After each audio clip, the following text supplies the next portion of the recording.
Okay, so in the shortened summary version of general projections, right?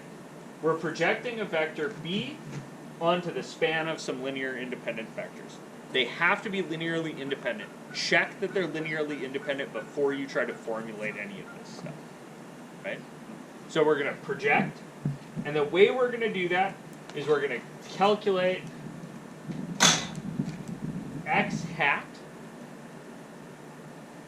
which is going to give us kind of something that maps to B parallel.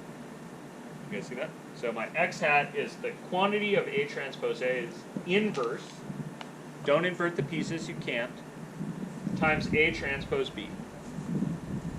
Then we can take that thing and do A to it to get B parallel.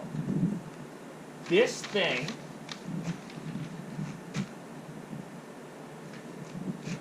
should have a name.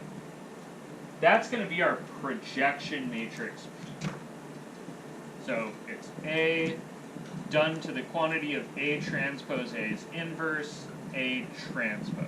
That's going to play the same role that our projection matrix, which is the outer product over the inner product, plays.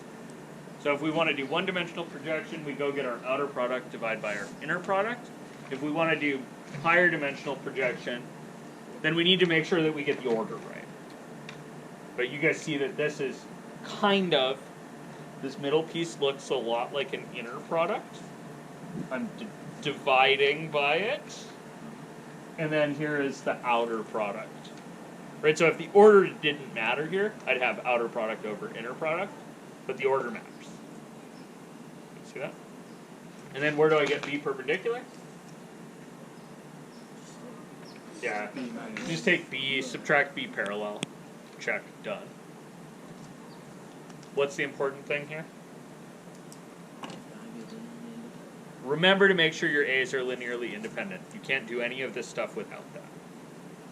So start by checking and making sure.